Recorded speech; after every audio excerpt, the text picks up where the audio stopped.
Hi, everyone. I'm really glad you're here today. In my opinion, love doesn't always come when we're searching for it. Sometimes it finds us in the middle of ordinary moments, when we're tired, when we're joking, or when we least expect it. I've always believed that life has a quiet way of surprising us when we've almost given up. Today's story reminded me of that feeling, the kind where one simple sentence can change everything. So sit back, relax, and let's step into this beautiful, unexpected love story together. She said it as a joke. She laughed when she said it. Her best friend laughed too. The coffee in Margaret's hand was still warm, still steaming. The morning light was soft and golden through the bakery window. Everything felt ordinary. Everything felt safe. "I'm done trying," Margaret said, setting her cup down on the counter. "I'm 47 years old, Gloria.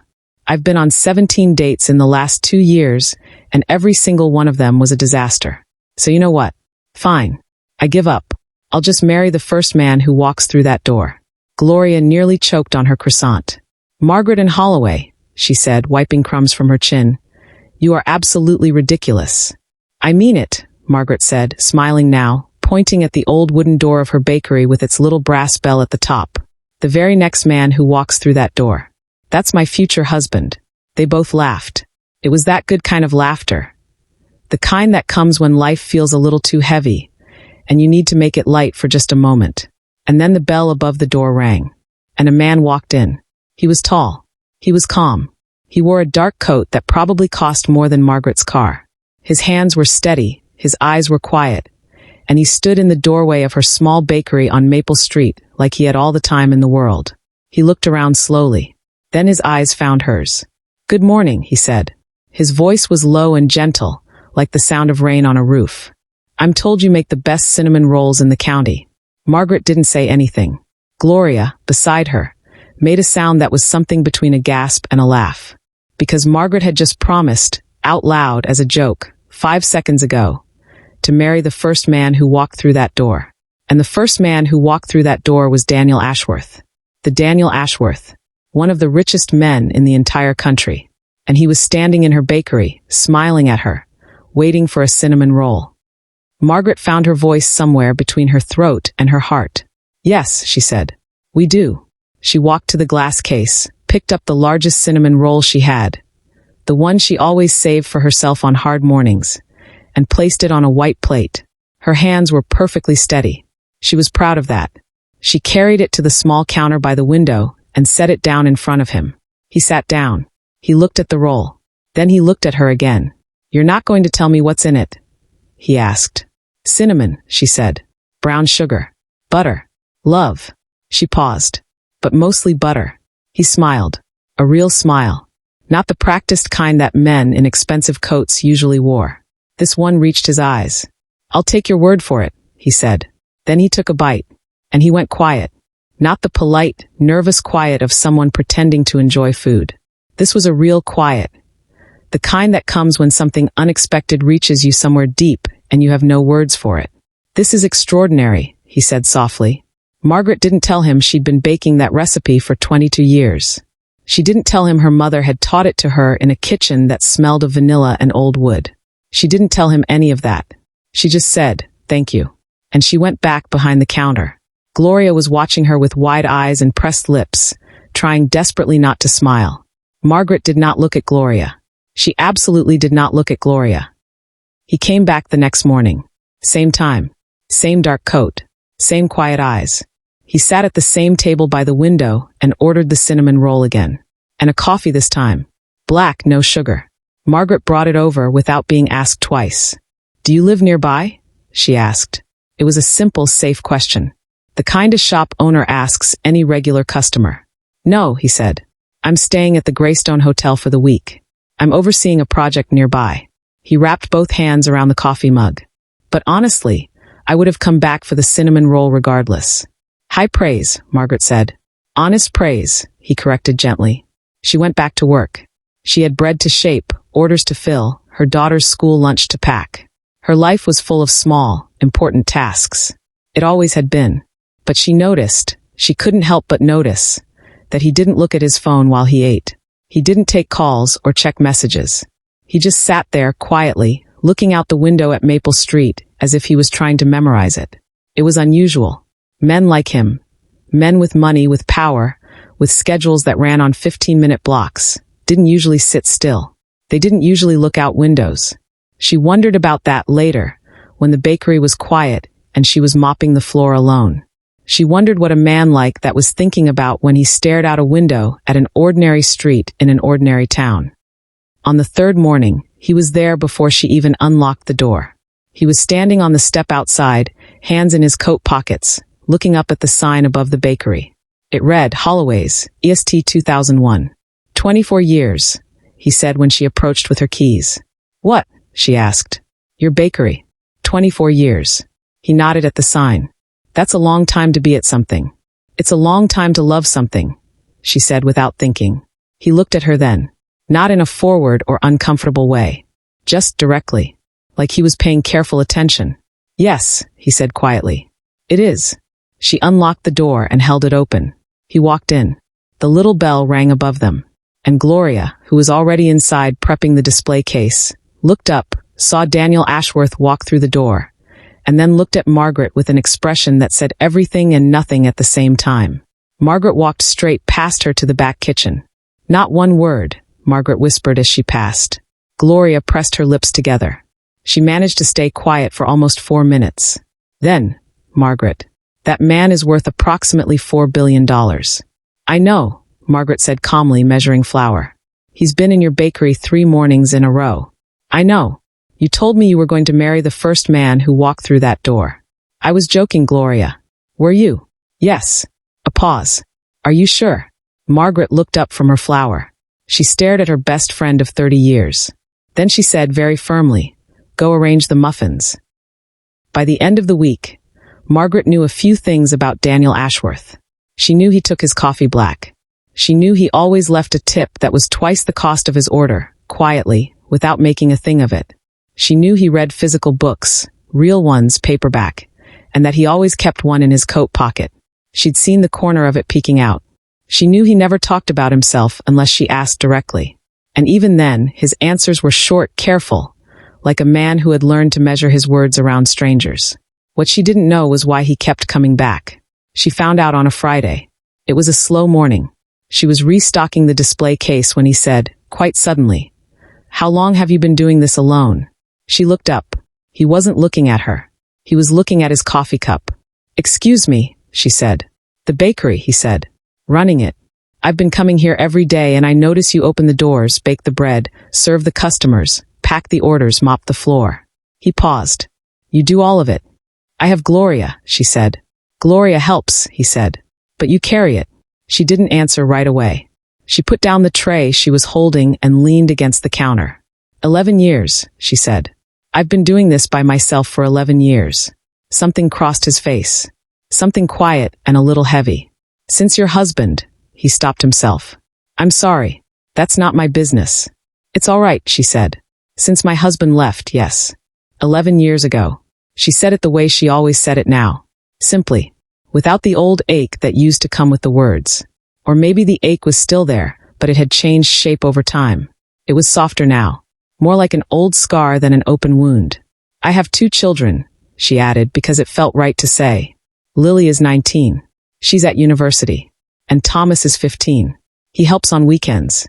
Daniel nodded. He turned his coffee cup slowly in his hands. They're lucky, he said, to have a mother who built something real. Margaret looked at him. There was no flattery in his voice. No performance. He meant it. Simply. The way you mean a thing when you've thought about it and decided it was true. Do you have children? She asked. A beat of silence. No, he said. He said it the way people say things they've made peace with, but still feel somewhere deep. It wasn't no. No children. Were you married? She asked. And then quickly. Sorry. That's probably not. Once, he said. A long time ago. It didn't last. He looked out the window. Some things don't, no matter how much you want them to. The bakery was very quiet for a moment. Then the timer in the back kitchen went off. A soft, steady beep, and Margaret went to pull the bread from the oven. And the conversation moved on, the way conversations do when they've touched something real, and both people silently agree to be gentle with it. That evening, after she closed the bakery and Thomas was at football practice, and the house was quiet, Margaret sat at her kitchen table and did something she hadn't done in years. She thought about a man. Not in a giddy, girlish way. She was 47 years old. She had raised 2 children mostly on her own. She had built a business from flour and butter and stubbornness. She did not get giddy. She thought about him the way a careful person thinks about something that has surprised them, turning it over slowly, examining it from different angles. He was kind. That was the first thing. Not kind in the polished, smooth way that rich people sometimes practice to make themselves more likable. He was kind in a quieter way, in the way he noticed things, in the way he asked a real question and then actually listened to the answer. He was lonely. She could see that. It was in the way he sat still at that table by the window, like a man resting from something long and exhausting, like a man who had forgotten what it felt like to sit in a warm room without an agenda. And he was a billionaire, which was its own kind of problem, because Margaret Holloway had survived one man who had made her feel small, one man who had taken the best years of her life and the best parts of herself, and then walked out the door for someone younger, someone easier, someone who didn't ask hard questions. She had rebuilt herself from the rubble of that marriage. Slowly, carefully, piece by piece. The bakery. The children. This small, good life. She was not going to offer any of that to a man she'd known for 5 days. No matter how kindly he looked out windows. No matter how gently he held a coffee cup. She washed her teacup, turned off the kitchen light, and went to bed. She slept fine. Almost. The following Saturday, Thomas came in to help like he always did on weekends. He was 15 and tall for his age, with his father's height and Margaret's eyes. He was a quiet boy, not sad, just thoughtful. He moved through the world carefully, like he was always considering what he was going to say before he said it. He had been 7 years old when his father left. He never talked about it. Margaret never pushed. But she knew it lived in him somewhere, the way these things do. A gap in the shape of a person who should have been there and wasn't. That Saturday, Thomas was restocking the napkin holders when Daniel came in. Same time. Same dark coat. Thomas looked up. He knew who Daniel Ashworth was.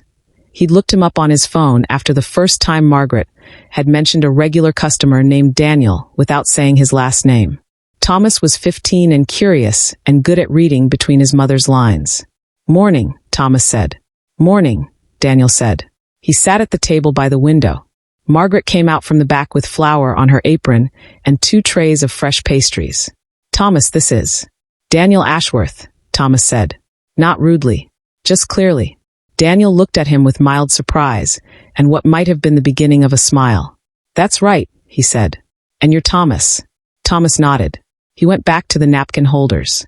There was a charged, watchful silence. The kind that only teenagers can create when they are deciding whether or not they approve of something. Margaret put the pastries in the display case and did not look at either of them. "Do you follow football?"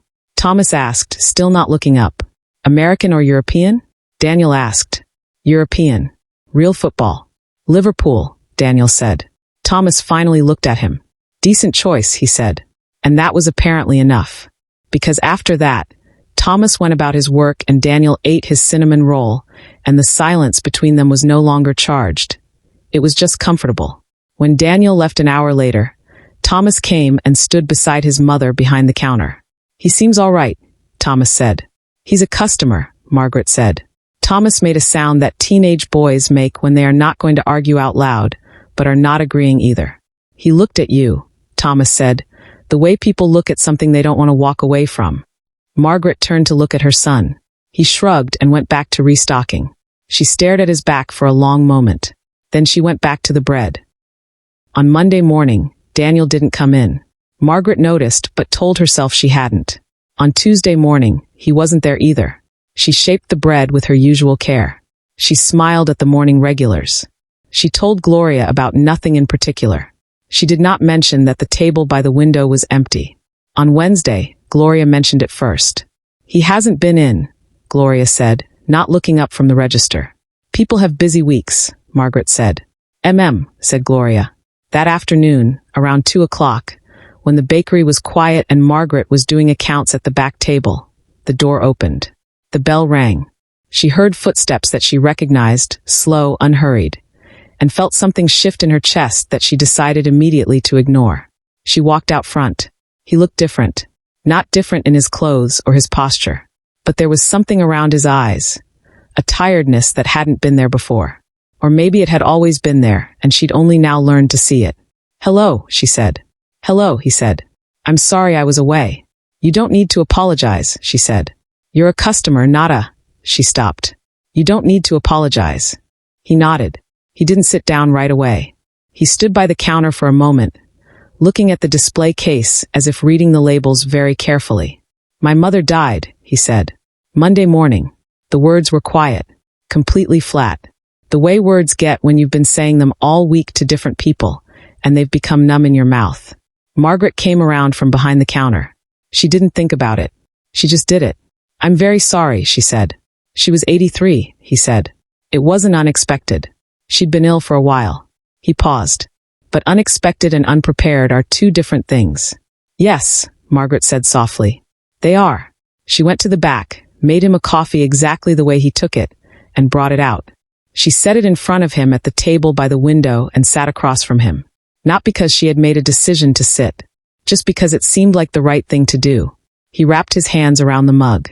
"Her name was Alice," he said. "She was the one person who never once made me feel like my money was the most interesting thing about me." Margaret looked at him. "When she looked at me," he said, "she just saw her son." He looked down at the coffee. "I don't have a lot of people left who see me that way." "How many do you have?" Margaret asked gently.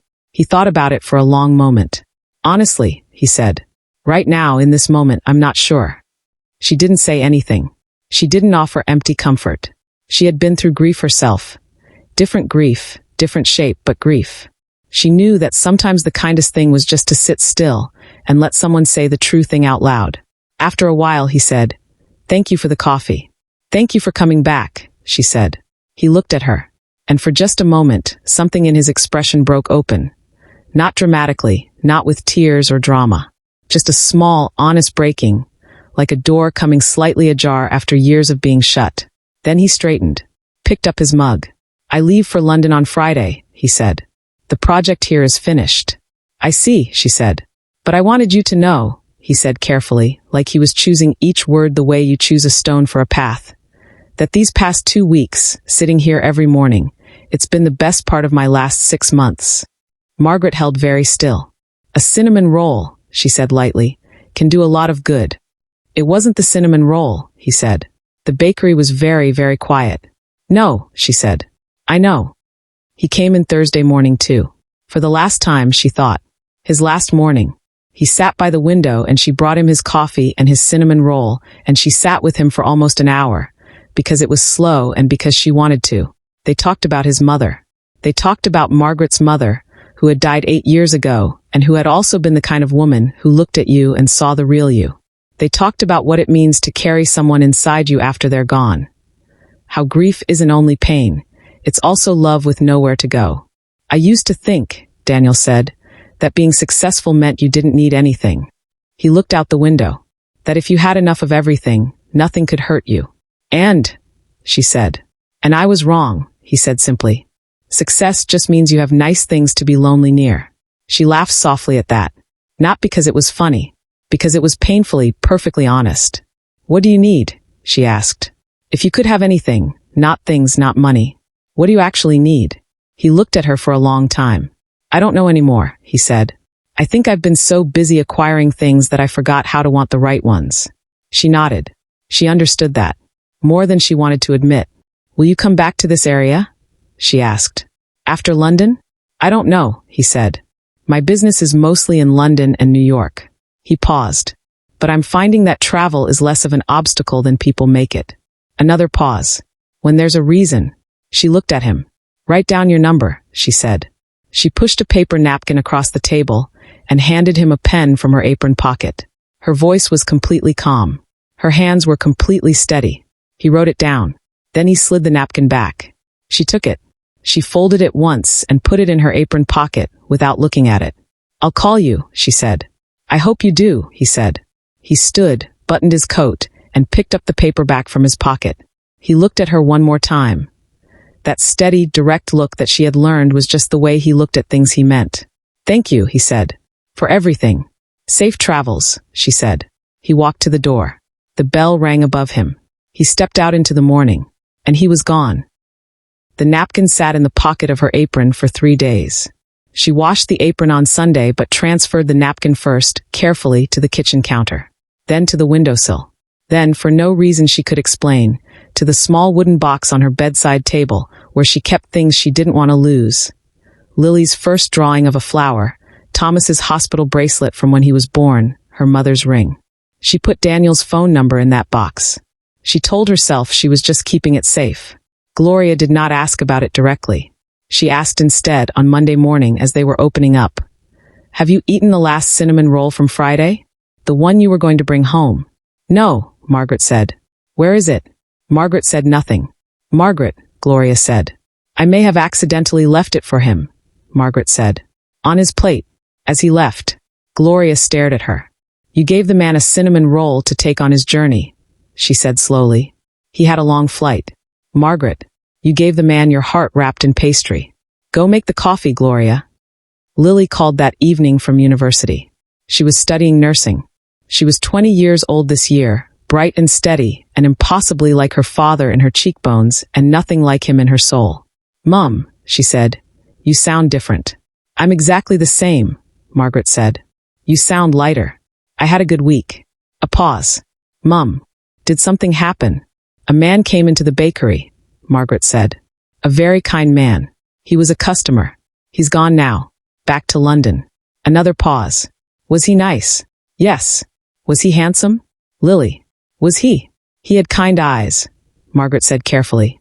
And he actually listened when you spoke, which I have found in 47 years is rarer than people realize. Lily was quiet for a moment. Did you get his number? He gave it to me, yes. A shriek of delight from Lily that made Margaret hold the phone away from her ear. Mum, you have to call him. Lily, calm down. He's a customer. He was only in town for a project. It was. Mum, if he gave you his number and you have it, and you're talking about his kind eyes, then it is already something, whether you've decided that yet or not. Margaret sat down at the kitchen table. The light was soft and golden. The house smelled of bread and the end of the day. He's very successful, she said quietly. Very wealthy. A completely different world. So, Lily said. So those worlds don't. Mum, you have been alone for 11 years. You have built a life with your own 2 hands. You have raised Thomas and me, and kept that bakery going, and been the strongest person I know. And you are telling me you won't call a kind man because his world is different from yours. Margaret said nothing. Call him, Mum, Lily said softly. Just call him. They said good night. Margaret hung up. She sat for a long time at the table. Then she got up, went to the bedroom, opened the wooden box, and looked at the napkin. Daniel Ashworth. And a phone number written in neat, unhurried handwriting. She closed the box. But she thought about it all night. She called him on a Tuesday evening, 16 days after he left. She sat in the kitchen, Thomas at football practice, house quiet, a cup of tea in her hands. She dialed the number before she could talk herself out of it. It rang twice. Margaret, he said. One word. Just her name. But the way he said it, the way it came out warm and immediate, like he'd been waiting, made something in her chest go very still and very full at the same time. How did you know it was me? She asked. I kept your number from the bakery website, he said. I saved it the first day I came in. In case I ever, he stopped. In case I needed to reach you. And I've been hoping you'd call first, so thank you for calling first. She laughed softly. I wasn't sure I would, she said honestly. I know, he said. That's partly why I've been hoping. They talked for 2 hours. Not about big things. Not about money or plans or where this might be going. They talked about small things. His flat in London that he said felt too large and too empty. Her bakery at 5 in the morning when it was just her, and the dark and the smell of rising dough. His mother's garden, which nobody was tending now. Thomas's football team. The book he'd been reading on the plane. It was the most natural conversation she'd had with a man in years. Maybe in her entire life. When they said goodnight, she realized it was nearly 11 o'clock. She hadn't noticed the time passing at all. She lay in bed and stared at the ceiling. She was not going to fall in love with this man. She was absolutely not going to do that. She was far too sensible. She was far too cautious. She had far too much to lose. She fell asleep still telling herself all of this. They talked every Tuesday and Thursday after that. Not every day. She didn't want every day.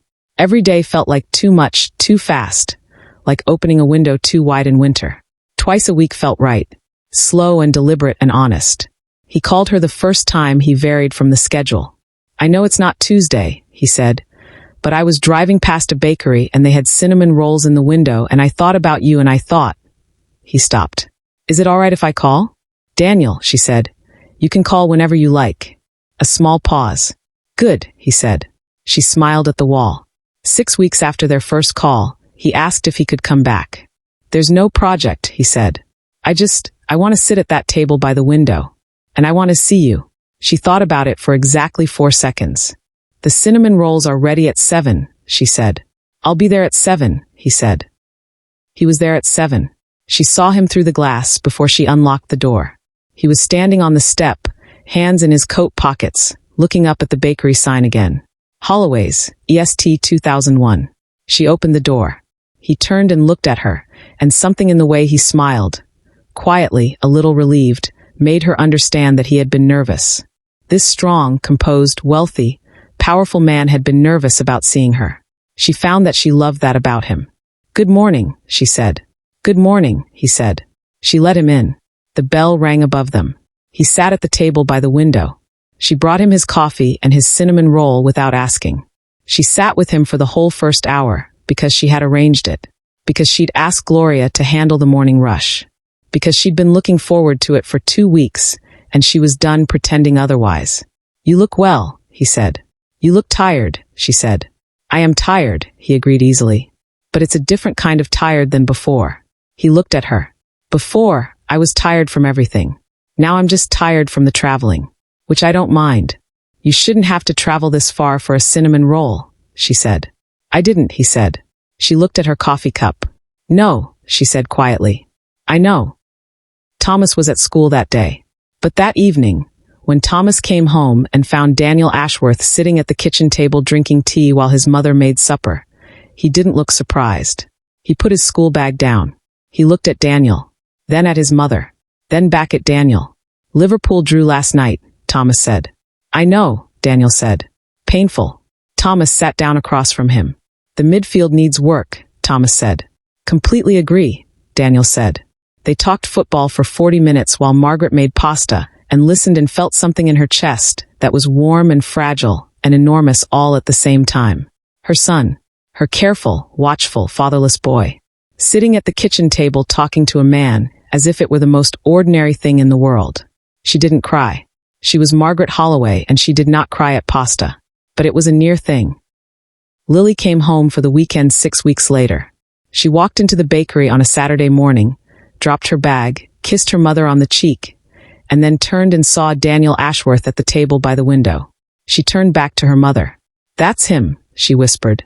Don't make it a thing, Margaret whispered back. He's handsome, Mum, Lily whispered. Lily, more than kind eyes. Objectively. Go say hello like a normal person. Lily straightened. She smoothed her hair. She walked over to Daniel's table with all the composure of a young woman who was absolutely overwhelmed, but determined not to show it. Hello, she said. I'm Lily, Margaret's daughter. Daniel stood. Old manners. The kind that are real, not practiced. Daniel, he said. I've heard a great deal about you. I've heard almost nothing about you, Lily said pleasantly, which tells me my mother is being very careful, which tells me she cares about this, which is the best possible sign. Daniel looked at her. A hint of something, amusement, maybe affection, moved across his face. You're very direct, he said. I'm a nurse, she said. I don't have time to circle around things. She sat down across from him. So, what are your intentions toward my mother? Lily, Margaret called from behind the counter. Just making conversation, Lily called back. Daniel looked at Lily. Then he said quite seriously, my intention is to be whatever she needs for as long as she'll allow it, and to give her every reason to trust that slowly, so she believes it instead of just hearing it. Lily looked at him for a long moment. Then she stood up. Right, she said. Would you like a cinnamon roll? I already have one, he said. Of course you do, she said. She went back to the counter. She leaned close to her mother. I like him, she said quietly. He's just a... Mum. Stop saying that. Margaret looked at her daughter. Her Lily, who was so young and so certain and so clear about things in the way that only people who have not yet been hurt can be. But then Margaret thought, no, Lily has been hurt. She was 7 when her father left, just like Thomas. She knows loss. She knows absence. And she is still clear and still open and still saying, I like him, Mum. That meant something. It meant a great deal. There was something Margaret hadn't told Daniel. There was something she hadn't told almost anyone, except Gloria and over time her children, in the careful way you tell your children things. In pieces, as they grow old enough to understand each piece. Her marriage to Robert Holloway had not simply ended. It had ended badly. Not with violence. Robert was not a violent man. He was something in some ways harder to name. He was a man who made you feel small so slowly and so gently that you didn't notice what was happening until you'd already spent a decade making yourself smaller to fit the space he allowed you. He had never said directly, you are not enough. He had said it in 1,000 other ways. In the sighs at the end of her sentences. In the way he introduced her at parties. This is my wife. She runs a little bakery. In the affairs, because there had been more than one, she'd eventually found out. Each one a little younger, a little easier, a little more willing to not ask him hard questions. When he left, he had said, You're a good woman, Margaret. I'm just not in love with you. And she had looked at him and thought, I know. You haven't been in love with me for a very long time. And the worst part wasn't that he was leaving. The worst part was the enormous, terrible relief. The relief, and then the shame of the relief, and then the exhaustion. She had closed the front door. She had sat down on the kitchen floor. She had cried for a very long time. And then she had gotten up, made herself a cup of tea, and started planning. She did not stay on the floor. She never stayed on the floor. But the marriage had left something behind. A small, careful part of her that had learned. You can love someone completely, give them everything, build your life around them, and they can still leave. So she had rebuilt herself around different things. Things that couldn't leave. The bakery, her children, her own 2 hands. And love, real love, romantic love, had become something she watched from a distance. Something she wished well and did not touch. One evening in October, about 4 months after Daniel had first walked through her door, they were sitting in her kitchen after dinner. Thomas was at a friend's house. The windows were fogged at the edges. The washing up was done. It was warm and quiet, and it felt, she realized, like home in the very deepest sense of that word. Not just the house, but the feeling of being safe and known. And she looked at him and said, I need to tell you something. He looked at her. I have a lot of protection around myself, she said. You've probably noticed. I've noticed, he said gently. It's not nothing, she said. It's not just me being cautious or careful. She took a breath. My marriage didn't just end. It ended in a way that taught me that I could love someone completely, and it still wouldn't be enough. That I could give everything, and it would still be taken for granted. She looked at her hands. So I built walls. Good, solid walls. And they've kept me safe. And they've also kept me, she paused. Very alone. He didn't say anything immediately. He waited. I'm not telling you this, she continued, because I want you to fix it. I'm telling you because I think you deserve to know why I'm slow. Why I don't leap. Why every time things feel good between us, some part of me is waiting for the part where it goes wrong. He was quiet for a long moment. Then he said, Can I tell you something too? Yes, she said. My marriage ended because I was never truly present in it, he said. I was always somewhere else. Building something, chasing something, proving something. I don't even know what I was trying to prove or to whom. But I wasn't there. And my wife, she was a good woman. She deserved someone who was actually in the room. He looked at the table. I left before she asked me to. Because I knew. And I've spent 15 years trying to build things that would make me feel like that wasn't the worst thing I ever did. Has it worked? She asked softly. No, he said. She looked at him. I was in every room, she said. And it still didn't matter. And I was in no room, he said. And it still didn't work. They sat with that for a moment. 2 people who had failed at love in completely opposite directions and ended up in the same place. Alone, careful, and quietly hoping. We're quite the pair, she said finally. Something in his face shifted. That small, honest opening she had seen before. We might be, he said. It was Thomas who said it first, and he said it in the way Thomas said most important things. Quickly, quietly, and then acting as if he hadn't said anything at all. It was November. Daniel had been coming every other weekend. He stayed at the Greystone Hotel. He had not once suggested anything that would make Margaret uncomfortable, and she appreciated this more than she'd told him. He came to the bakery in the mornings. Sometimes he came for dinner. Thomas had started showing him football videos on his phone. On a Sunday evening, Daniel was leaving, car waiting outside, coat on. Margaret walked him to the door. Thomas was in the kitchen washing dishes. Daniel said goodbye to Thomas from the doorway. Thomas said goodbye without turning around. Then, under his breath but not quietly enough, "Come back soon." Daniel paused. Margaret pretended not to hear. But she had heard, and she held it the entire night like something precious and breakable. This small thing her careful son had said to a man for the first time in 11 years. "Come back soon." Lily called Margaret on a Wednesday. "How's Daniel?" she asked. "He's well," Margaret said. "He's coming this weekend." "Mum," Lily said, "can I ask you something?" "Yes." "Do you love him?" Margaret stopped what she was doing. She put down the bowl she was holding. "Lily, I know it's complicated. I know you're scared. I know you've been hurt. But Mum, do you love him?" A long silence. "I think," Margaret said very carefully, "that I could. If I let myself." "So let yourself, Mum." "It's not that simple." "Why not?" "Because," she stopped. "Because the last time I let myself love someone, I lost myself in it. And it took me 10 years to find myself again. And I can't do that, Lily. I can't risk that again." "Mum," Lily said, her voice very soft, "you're not the same person you were then. You know who you are now. You built yourself. From nothing. No one can take that from you. Not even love." Margaret sat down. "When did you get so wise?" she said. "I learned it from you," Lily said. "You showed Thomas and me that you can survive anything and still be kind on the other side of it. Now I need you to show us that you can also choose joy. That it's allowed." A very long pause. "It's allowed," Lily said again. Margaret held the phone and looked out the window at the November street. "I'll think about it," she said. "That's enough," Lily said. "For now." It was a Saturday in December, and the bakery was full of the smell of spiced bread and orange peel, because Margaret always baked differently in December. Warmer things, rounder flavors, the kind of smells that made the whole street slow down a little as they passed. Daniel came in the morning, but stayed until the afternoon. He helped, without asking, moving trays, holding doors, keeping Thomas company while Thomas restocked. He was not in the way. He was not performing helpfulness. He just quietly slotted himself in wherever there was a space. When the bakery closed and Thomas had gone to a friend's for the evening, it was just the two of them in the kitchen. Margaret was wrapping leftover bread. Daniel was making tea. He turned from the kettle and said, "Margaret, can I ask you something?" "Yes," she said without looking up. "Are you happy?" She looked up. "Right now," he said.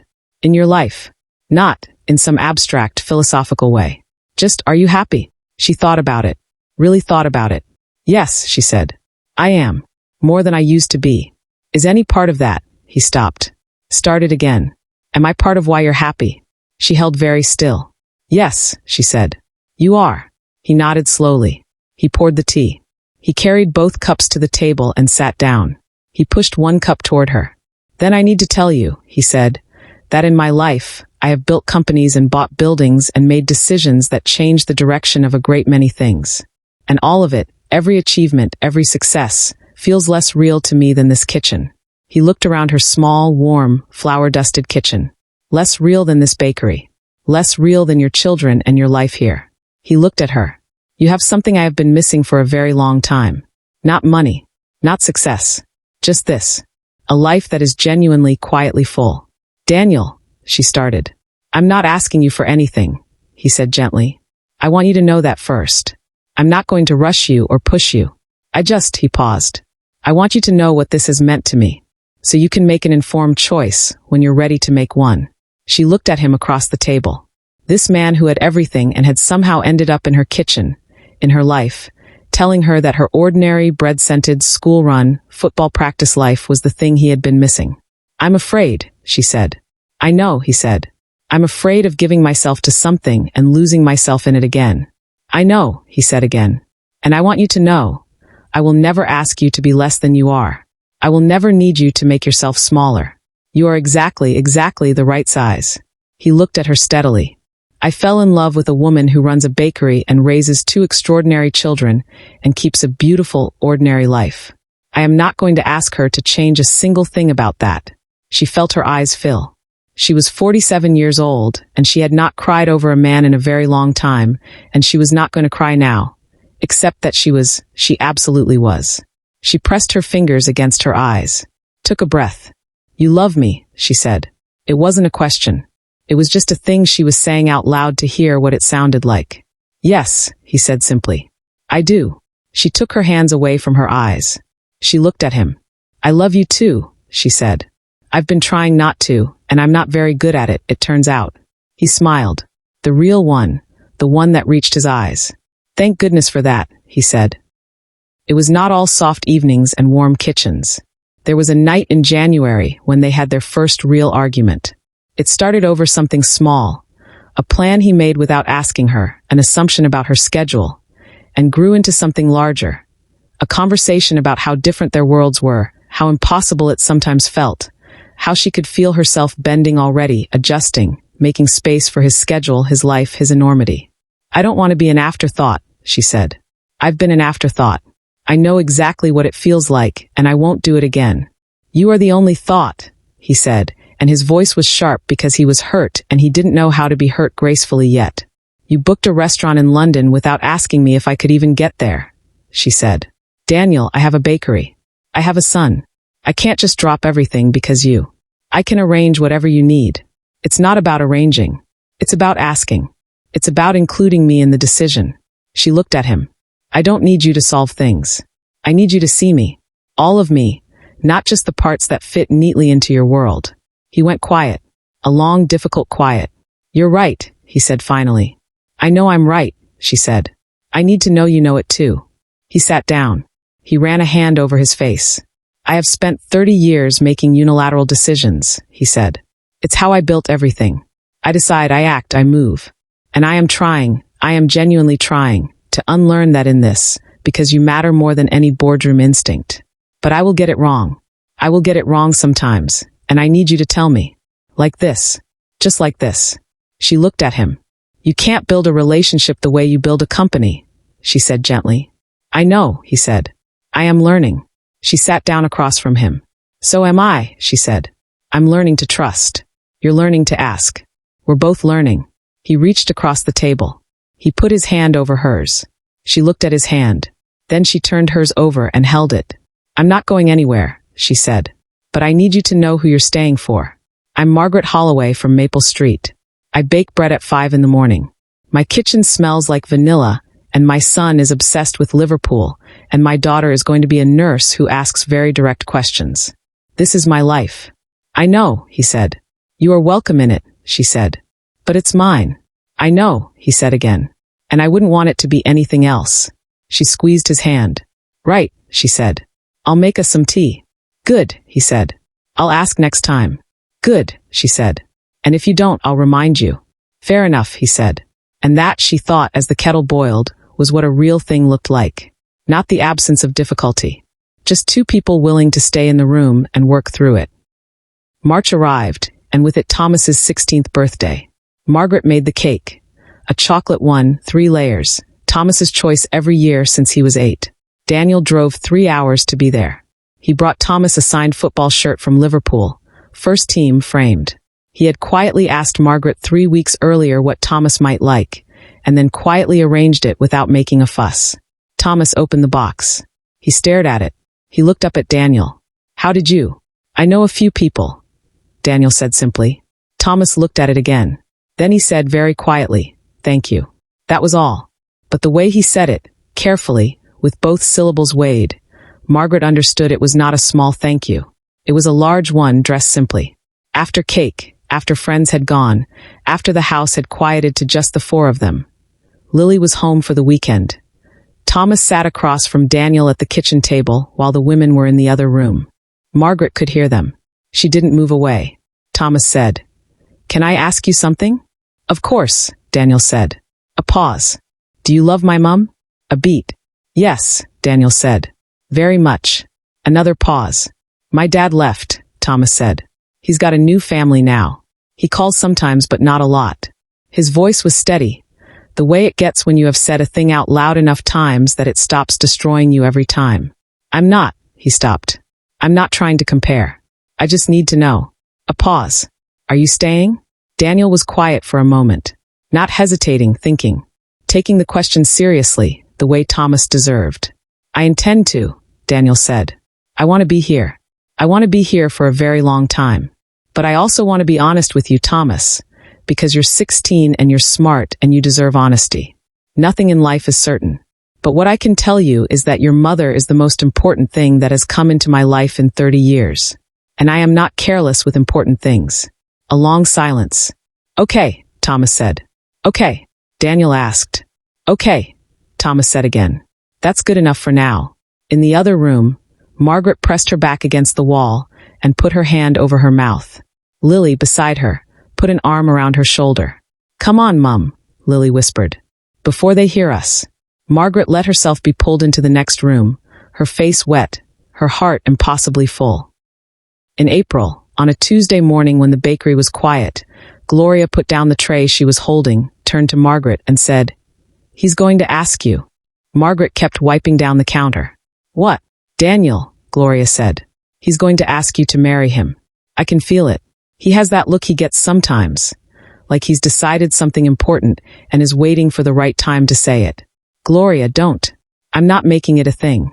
I'm warning you." Gloria folded her arms. "So that when he does, you don't panic and make a terrible decision driven by fear." Margaret stopped wiping.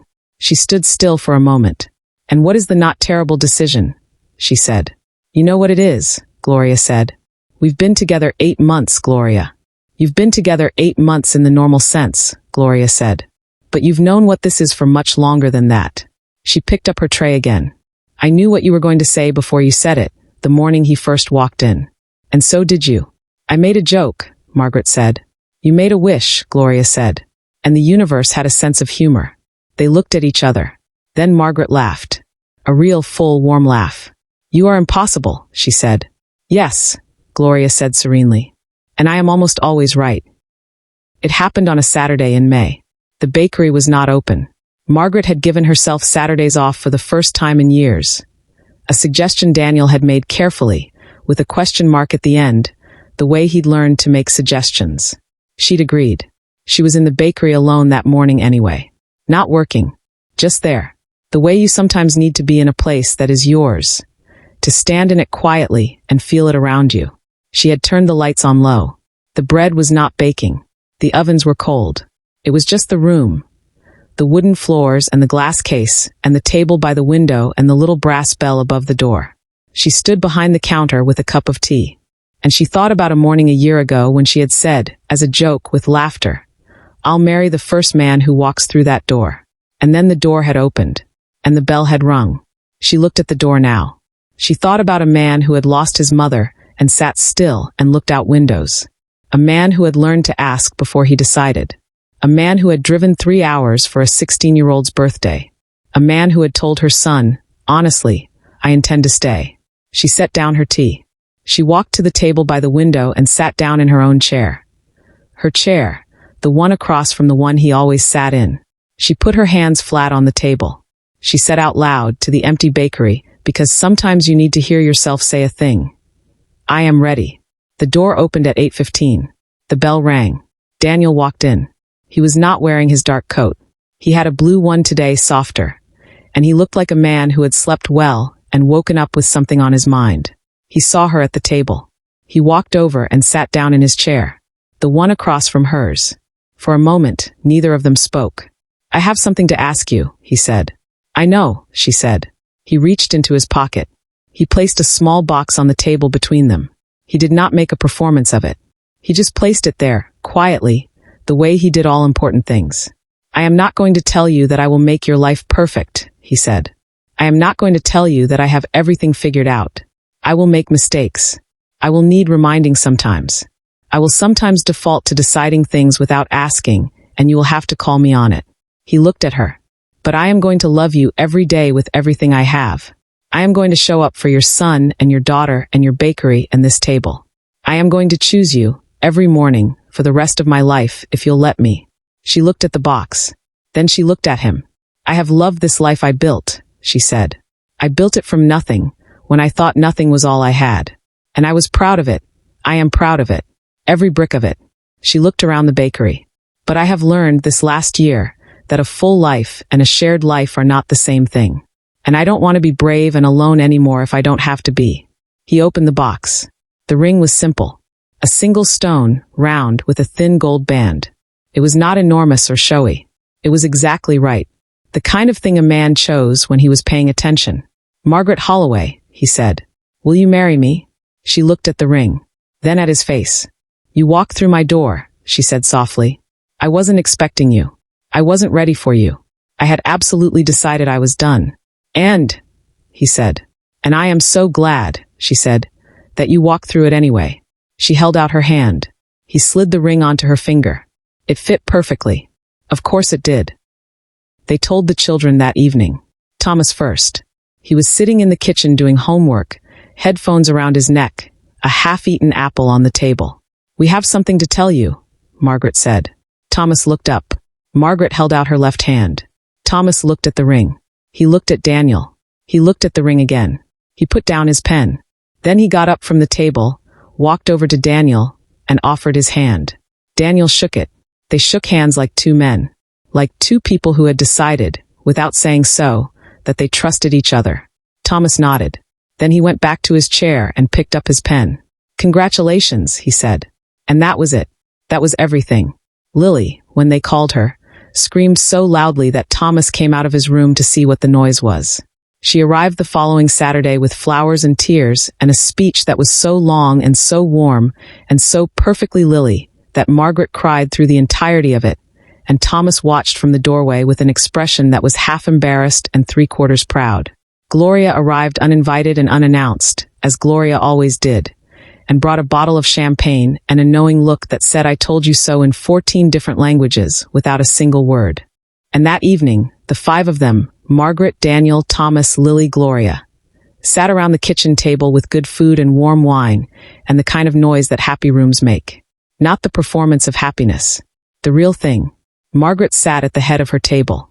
Daniel was to her left. Thomas was to her right. Lily was across from her, laughing at something Gloria had said. She looked around the table. This table that she had sat at alone, so many evenings, making herself be fine. This room she had built her life inside, brick by quiet brick. It was still her table, still her room, still her life. It had just grown. There is a thing that happens sometimes when you are standing in an ordinary moment and you realize, quite suddenly without warning, that you are not actually ordinary at all. That the life around you, which seemed modest and small, is in fact enormous with love and full of grace. It happened to Margaret on a Tuesday morning in June. The bakery was open. The morning rush was over.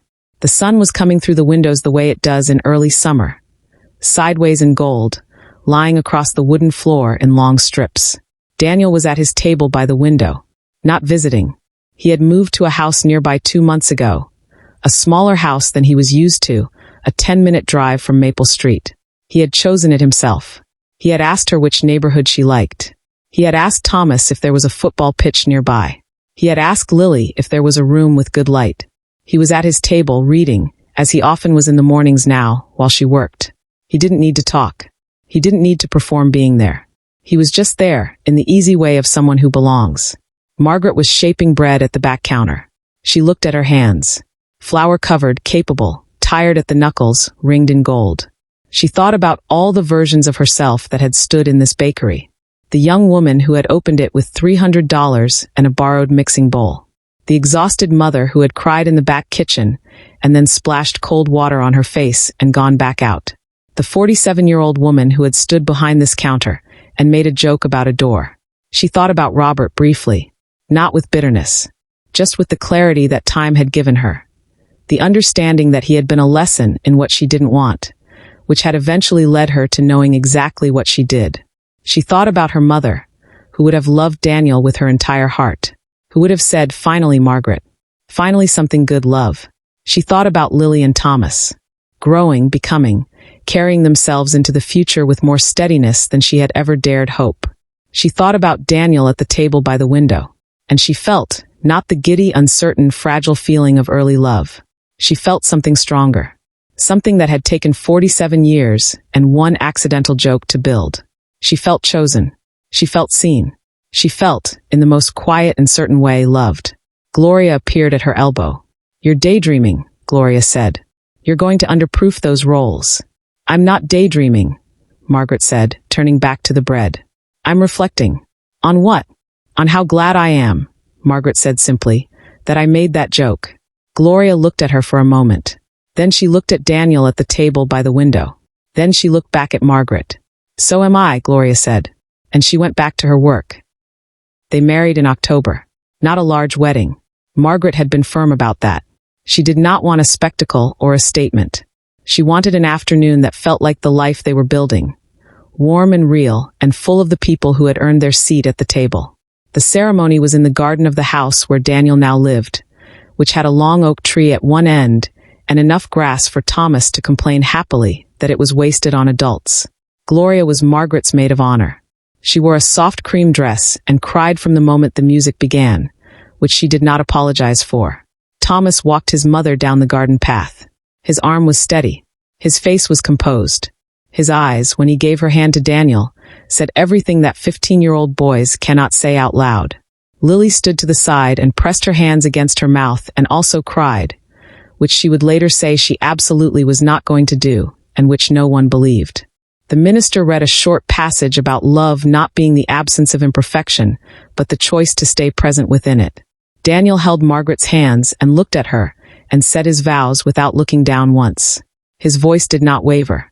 His eyes were steady and clear, and when he said, "I will choose you," every morning, she could hear in it the full weight of every morning he had meant it before he'd ever been asked to say it out loud. She said her vows in return. She had written them herself, sitting at the kitchen table at 5 in the morning, the way she wrote everything important, early, alone, with flour on her hands.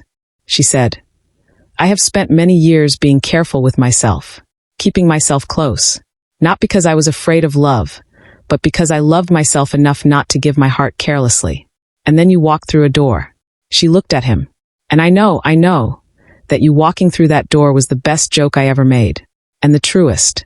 And I am proud in the very deepest way, to choose you, not because you found me, but because I let you in." Thomas made a sound that might have been a cough, and was definitely not. Daniel's eyes were bright. Gloria was openly weeping. The minister said the words. They said the words back. The oak tree stood in the afternoon light. And somewhere in the world, in kitchens and bakeries and ordinary rooms, people who had been alone for a long time were still waiting for something they did not yet know was coming. Here is what love looked like in the years that followed.